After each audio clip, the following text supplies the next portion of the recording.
Halo teman-teman, perkenalkan nama saya Rizky, saya dari Universitas Migora. Jadi di video kali ini kita akan mencoba menyelesaikan ke kurs D0188 bagian section 5.5. Itu tentang lab persisting data. Jadi dia untuk persisting datanya di sini dia menggunakan volumes, di mana volumes ini bagi yang belum tahu, volumes itu adalah tempat penyimpanan data di mana dia sifatnya persistence. Jadi datanya bakal tetap ada walaupun kontainer itu dihapus atau di restart atau dihentikan gitu. Outcome dari course ini adalah kita harusnya bisa membuat volumes, mengimpor data ke dalam volumes dan menggunakan volumes di dalam aplikasi, dalam sebuah aplikasi. Di lab ini kita menggunakan aplikasi Sortainer URL, di mana dia mengandung 3 komponen. Yang pertama itu database container, yang kedua dia backend container, dan ketiga itu dia mengandung frontend container. Dan source code dari frontend dan backend ini akan disediakan di directory yang ini. Nanti kita akan masuk ke sini mungkin kayak gitu, seperti itu. Setelah kamu mengeksekusi lab script.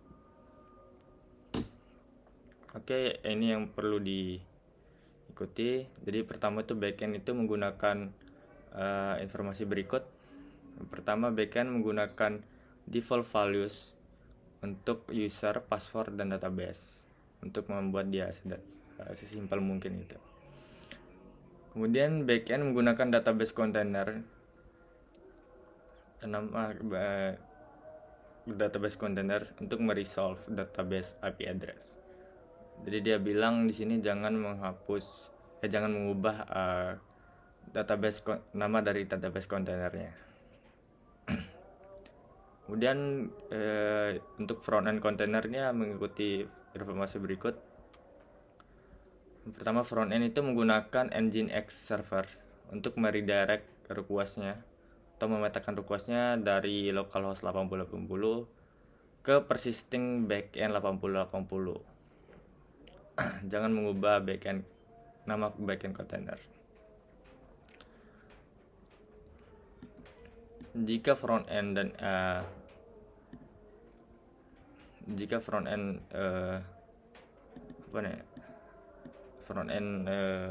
keluar sebelum dimulai atau exit gitu, eksekusi perintah ini katanya. Oke, skip dulu. Aplikasi akan menjadi tidak responsif setelah kamu menghentikan kontainer secara individual. Jika ini terjadi, stop semua kontainer dan mulai kontainer dengan urutan pertama itu database container, backend container, dan frontend container. Jadi ada urutannya ya. Nah, untuk mulai kita akan mengcopy ini command lab start persisting data. Langsung kita pastikan sini untuk memulai start labnya yang bernama persisting lab ini.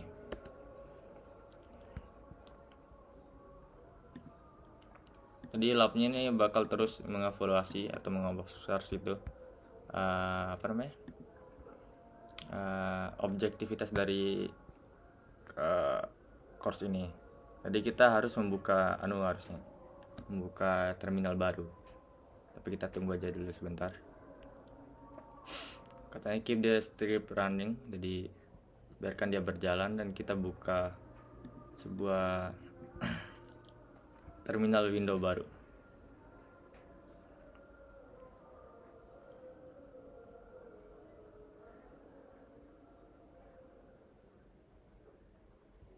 Oke, lumayan lama.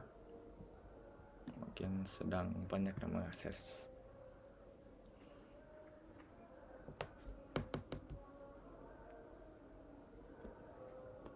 Oke, saat ini kita buka terminal window baru, terminal baru maksudnya.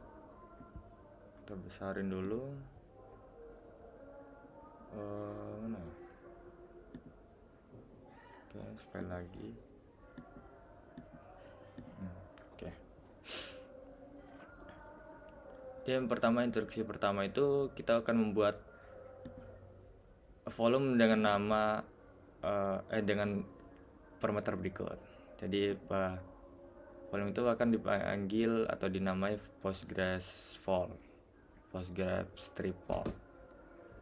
Volume ini akan mengandung konten dari mengandung file ini nanti, file dari directory ini. Oke, pertama kita membuat volumenya dulu. Kita Ctrl C di sini. Jadi scriptnya itu atau command itu podman volume create Postgres vol. Artinya kita membuat volume dengan nama Postgres vol gitu. Postgres strip vol seperti itu. Oke, sudah terbuat. Kemudian kita import file yang ini, yang akhirnya getJ ini, ke dalam volume ini untuk menyimpan file itu seperti itu. Ini kita copy sekalian. Nah, kita pakai copy yang ini, syntax. Jadi komennya itu podman volume import Postgres vol. Itu kita import ke Postgres vol gitu. Apa yang kita import file ini seperti itu. Oke, sepertinya sudah. Yang selanjutnya kita akan memulai atau start aplikasi database container dengan parameter berikut untuk mengikuti konstruksi berikut. Nama kontainernya itu persisting db. Kemudian mulai kontainernya itu di background, jadi detach mode gitu ya. Kemudian koneksikan kontainer ke network persisting net. Kemudian kita akan menambahkan environment variables. Jadi environment variables itu seperti kita masukkan data seperti ini ya, seperti data password, data user, data database ke dalam suatu seperti variabel, tapi dia variabelnya bisa dipisahkan gitu, bisa tidak dimasukkan di development mode atau hanya dimasukkan ke production mode seperti itu. Bisa diatur. Yang pertama itu password, itu kita isi dari variabel pass, user kita isi dari variabel user, dan db itu kita isi dari variabel db.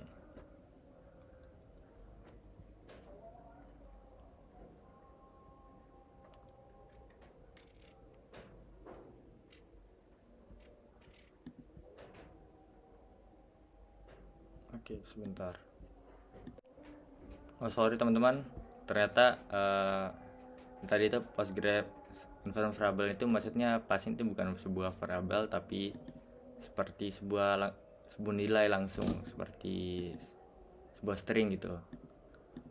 Langsung berarti password itu adalah pass, bukan variabel pass gitu. Nilainya adalah pass, usernya adalah user, dan database-nya adalah db. Seperti itu. Kemudian kita mount si Postgres vol volume atau volume yang bernama Postgres vol ini ke directory ini /var/lib/pgsql/data. Kemudian kita menggunakan container image yang ini di PostgreSQL 13.21.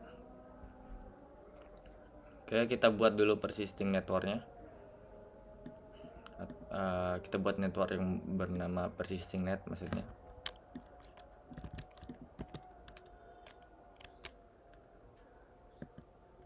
Oke, sudah terbuat di sini.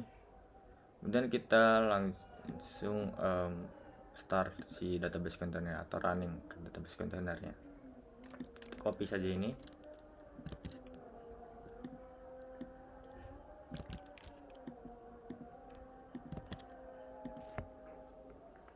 Jadi untuk komennya itu dia podman run, terus nama dari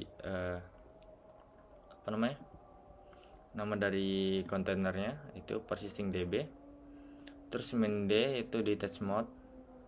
Kemudian dia kita nambahin network sini ya, itu persisting networknya.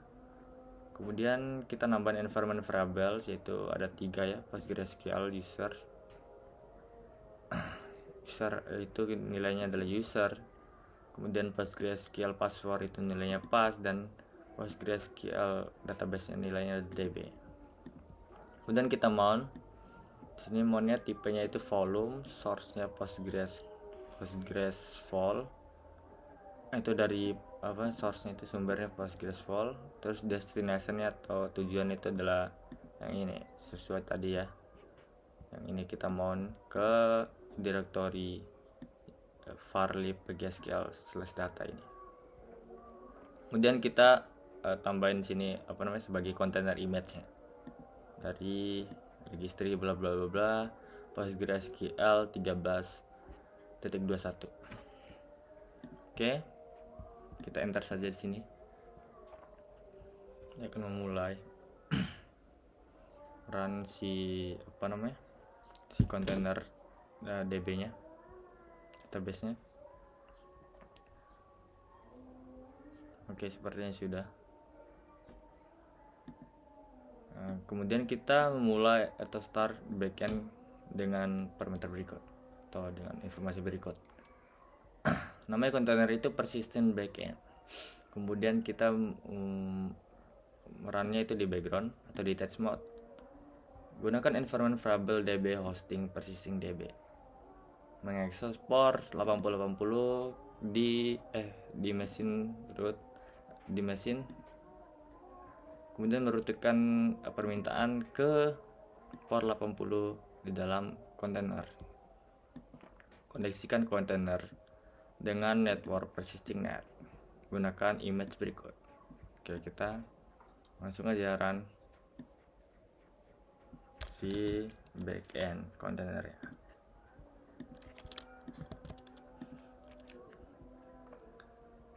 Untuk komennya itu di sini kita namai persisting backend.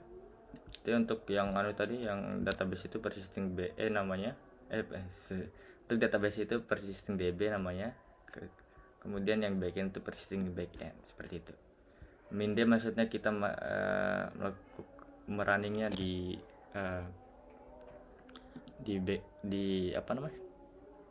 test mode gitu, di background. Kemudian kita tambahkan environment variable sini itu db host, nilainya adalah persisting db. Dan min p itu untuk portnya, expose portnya itu 80.280. Untuk networknya itu persisting net. Kemudian untuk container image-nya itu adalah ini, itu podman url shortener strip backend. Oke, kita enter saja di sini.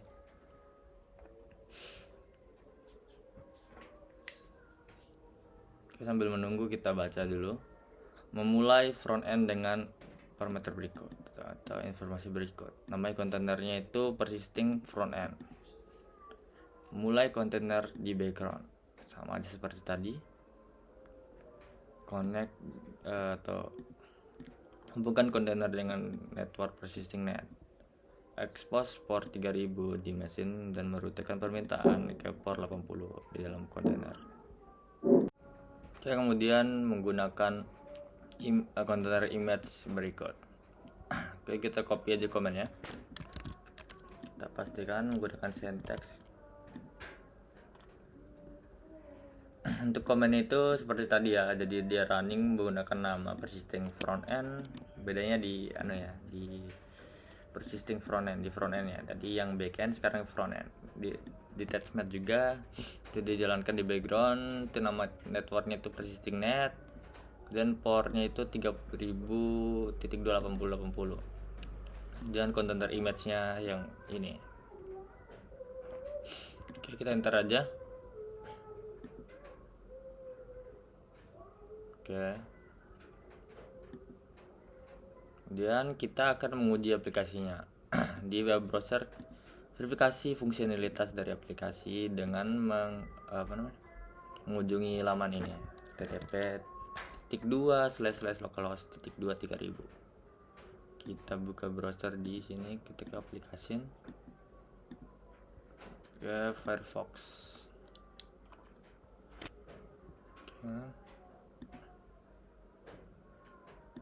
Sabar. Oke. Kita diganti jadi localhost 3000. Localhost 3000. Kunjungi. Oke, aplikasinya berjalan, harusnya sudah bisa dibuka dan harusnya bisa berjalan dengan benar.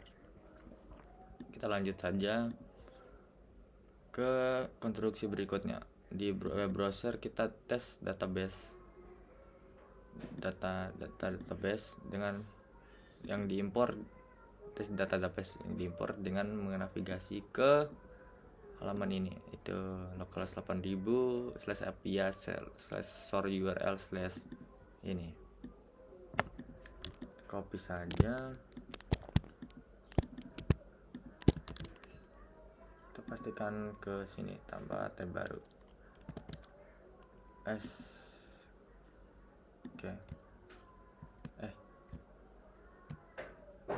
Pakai syntax aja sepertinya. Hapus dulu.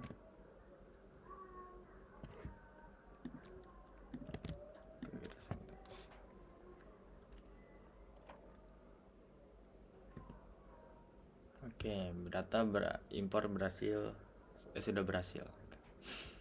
Data yang diimpor sudah berhasil.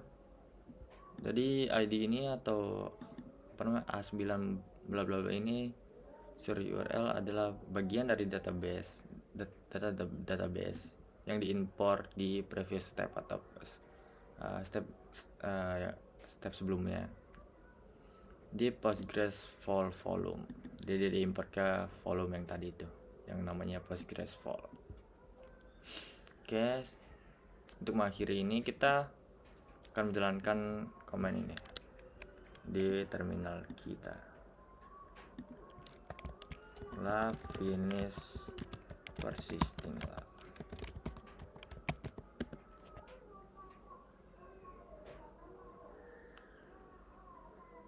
Oke, terima kasih teman-teman. Sampai jumpa di video berikutnya.